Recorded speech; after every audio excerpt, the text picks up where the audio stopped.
And hello, this is Jim Miller. We're live with Unlocking Personal Leadership Live, episode number 13.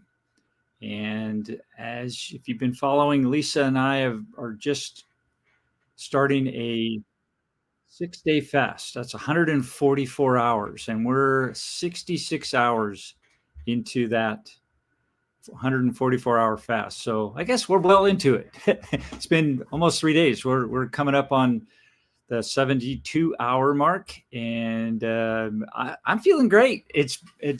Yesterday was a little tough.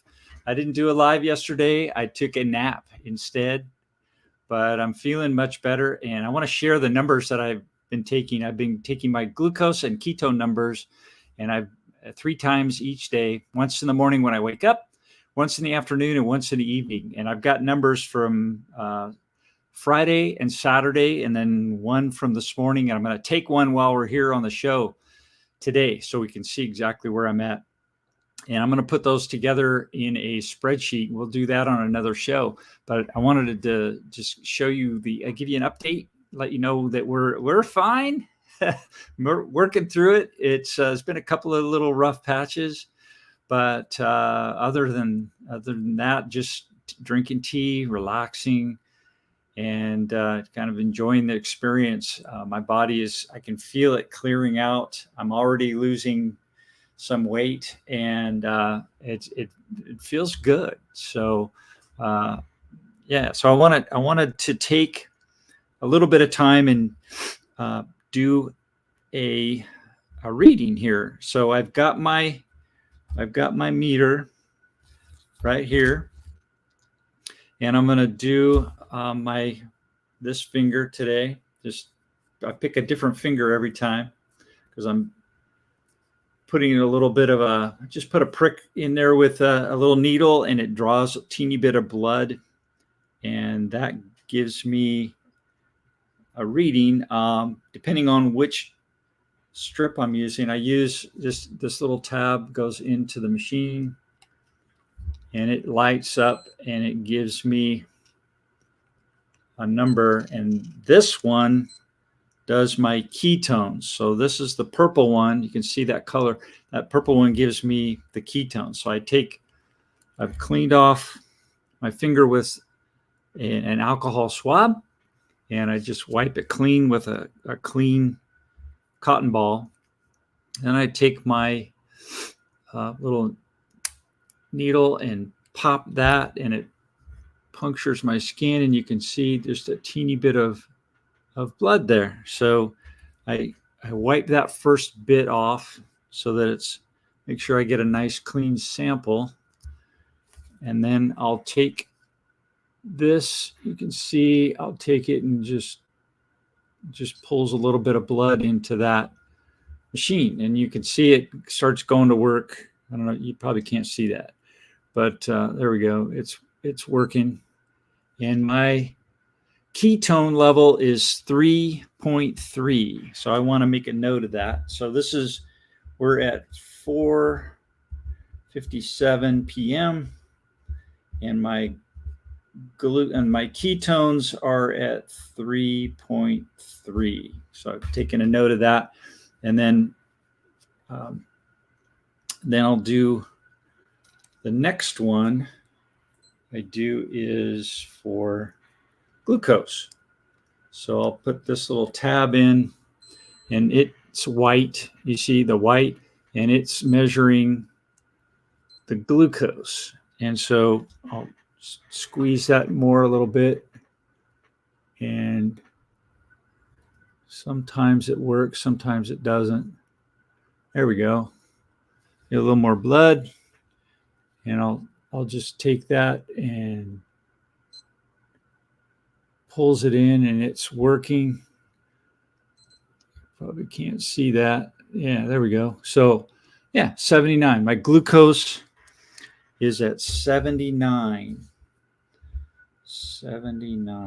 So very cool. So that really doesn't mean too much to you at this point. It really helps to see a number of these readings over a period of time, and you can start to see some differences. And I can tell you, I do a ratio of these. I'll I'll divide the I'll take the glucose and divide it by the ketone number, and it gives me another number, and it's called a Boz ratio. Dr. Boz uses that in her clinic, in her practice, to help people to create a number that gives them a relative score on how they're doing on their fasting and their blood sugar and ketone levels. And it's really cool. It's really simple. So mine started, I did my first reading at 7 a.m.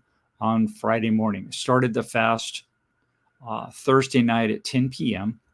And I took my first reading before I ate or drank anything at 7 a.m. the following morning. That was 9 hours later. So I'd been fasting officially for 9 hours, and my glucose was at 120. You can see now it's at 79. So it's definitely gone down. And my ketones were at 0.2. And today they were at 3.3. So big difference. And my Boz ratio went from 600, and now let's calculate it.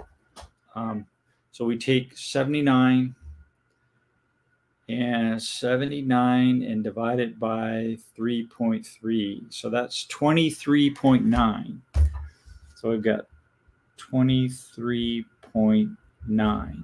So I know that doesn't mean anything to you at this point, but those numbers are really good, and I'm very happy to see the progression there.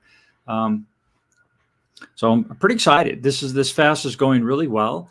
I'm relaxed. I'm energized.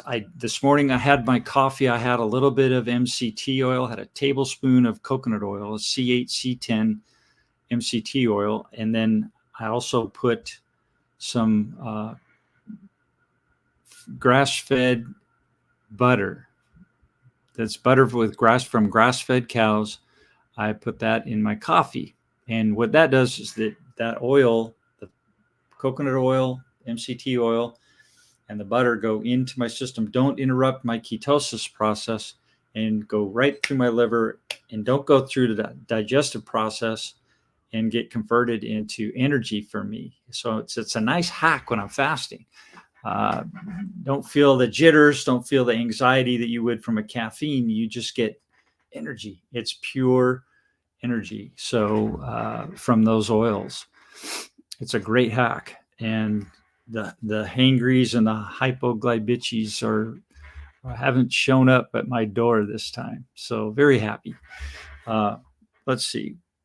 I wanted to talk about Lisa's numbers. Lisa has been doing this with me, and she has not been doing them 3 times a day like me. But this afternoon, or this morning, she took one. It was at 9:40 a.m. She was before she had anything to eat or drink. So this is her starting numbers. And she was at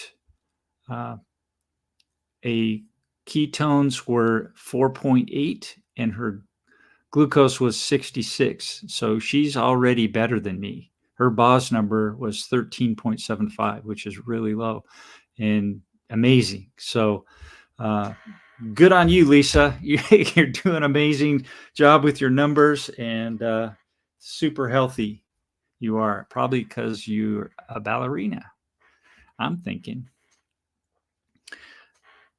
So let's see. One of the benefits of this that I've been doing a little more reading and looking at my numbers, and I was a little concerned. In fact, got my attention when my glucose number was over 100.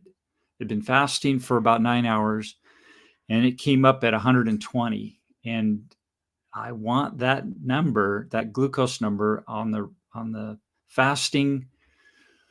When I get up in the morning after I've been fasting, I want that number to be under 100, and it was at 120, and that's not where I want it. I want it below 100.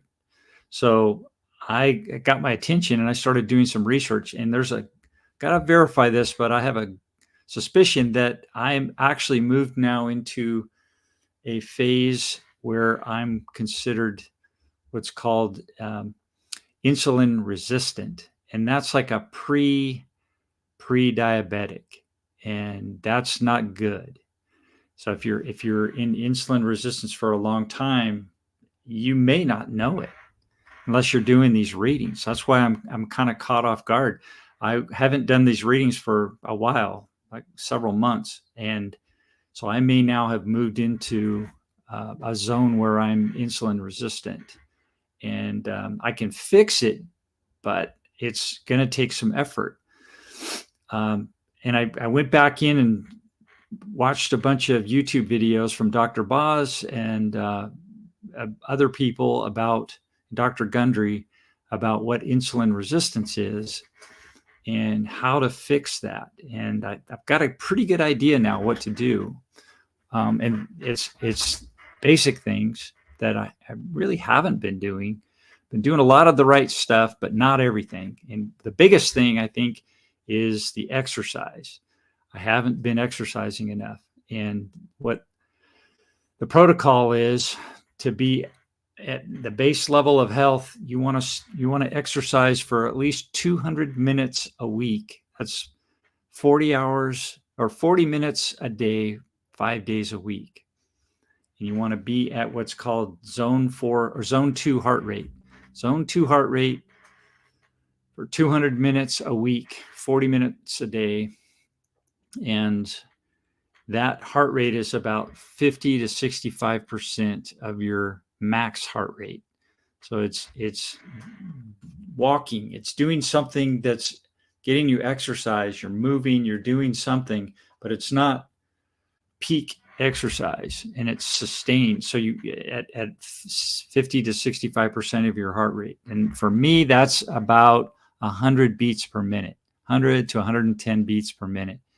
And I can check that by checking my pulse for 10 seconds and then multiplying by 10. And that tells me how many, I can convert that quickly in my mind and get a beats per minute. And so, or I multiply that by 6, and then I can get a number. So it's really easy to do. And when you're walking around or doing something, you want to be at 100 to 110 beats per minute. And so that's where I'm headed here. I've got to work on my insulin resistance number and get that every day when I take my first reading that needs to be below 100 all the time, even when I'm not in an extended fast. So I'm curious to see when this is over. Of course, I'm way below that now because I'm not eating any food. But when I start getting back into my normal routine, I want to make sure that I'm not over 100. And it's an easy way to do it. You don't have to go to the lab. You don't have to spend $150 to get a labs done. You just get a little machine like this. It's less than $100. They give you a bunch of test strips to use like these, and you can test your blood. And it's so valuable to get that feedback and that data. One of the things that Dr. Boz is doing now is she's putting on a glucose. It's a little glucose meter that's there all the time, and it's checking her blood and blood chemistry and sending the data to her cell phone on her app. And she picks that up and she gets a little graph that she sees 24/7. And so she knows exactly where her glucose is all the time. So if she eats a meal, she sees a little blip on the chart. And if she's sleeping, when she's sleeping, she can see if her glucose is being moved around. You've got basically 3 areas where glucose are stored. You've got your liver, you've got your muscles, and you've got the fat stores that you have. And so your liver is the one that produces fat.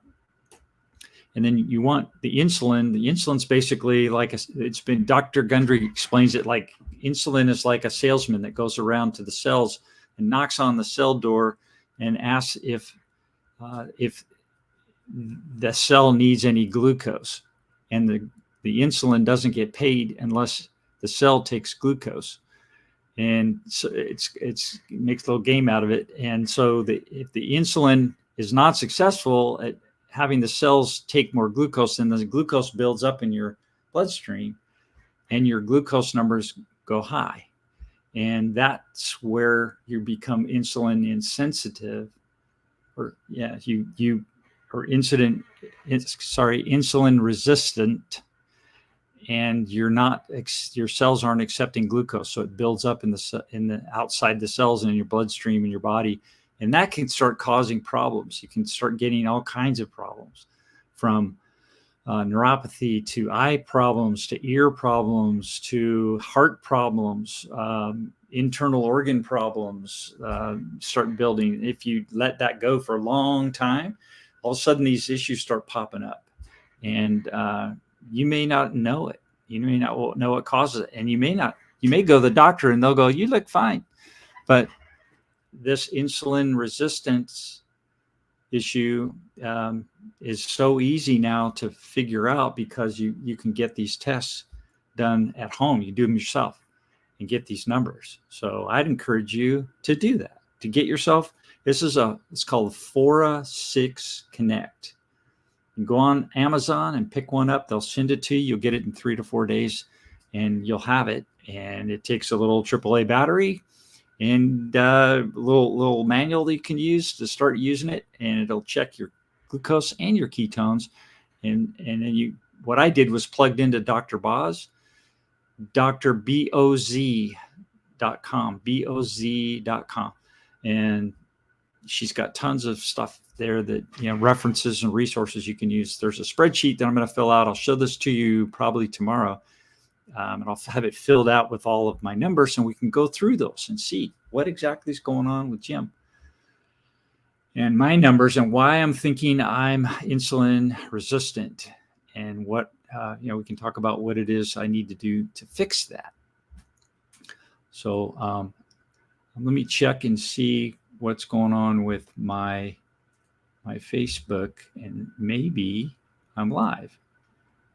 Yeah, that's an old one. So I want to see if I'm on there now. Yep, there I am. So hello, if you're on, love it. Thank you. Lisa Laree. Hi, Lisa Laree. Glad to see you here. And Milton and Eric. Awesome. I'm glad to have you guys here joining me. If you have any questions, just type them in the chat in Facebook. I think I can pick them up there. Oh, cool. Bob says he has a continuous glucose monitor. That's awesome. That's fantastic. I want to get one of those. I've got glucose monitor envy now. I want to get one of those, because you learn so much of what's going on in your body. And God's blessing to you too, Eric Flournoy. Appreciate it, buddy. Ballet rocks. Lisa, I got to have you on. We got to talk about this fast together. Maybe we'll do that later today or tomorrow. So love to have that. Let's see. I want to talk about too the idea of autophagy. One of my biggest motivations for doing this fast, and Lisa is well into the autophagy range, is to create stress in my body that tells my mitochondria to pull out cells that aren't quite working right and replace them with something new, and then recycle that old cell. It takes the amino acids and proteins and whatever it can use, grinds those up, reuses the cell's structures, and then dumps the rest. And that helps replace the old cells with new ones. And unless you're in autophagy all the time, your old cells, your old tired cells start building up, and they're like weeds in the garden, and they leave room for bad things to start happening in your body. And doing these fasts, and also getting into other zones, like the zone 2 exercising, that stresses your cells. Getting into ketosis, that stresses your cells. Doing saunas, like hot bath for 20 minutes 3 times a week. That will give you this autophagy. Doing cold baths, getting into ice baths like Wim Hof does, that'll give you autophagy. Doing breathing exercises, I should get my friend Mary O'Dwyer in again, and we should talk about that. There's tremendous health benefits with all of this stuff. So create that longevity, create that body that's going to carry you through with energy so you can live your best life. Design and live your best life. So we're well on our way. We're getting better. Things are getting better. It's not like it's easy. It's not like it's something that just happens. You got to we're definitely doing this on purpose and going through a learning curve. And we make mistakes and we learn from those mistakes and we try to get better every day. And that's what's fun about it. It's wonderful seeing Lisa Lurie's numbers. I'm jealous. She's got some great numbers. So let's see. Anybody have any other questions? I'd be glad to talk about that stuff. But I just wanted to give you a quick update on my numbers. I'll update my spreadsheet. We'll talk about that in the next episode. And have a wonderful Sunday, what's left of it. And I'm looking forward to Super Bowl. We'll see you again soon on the next episode. Bye.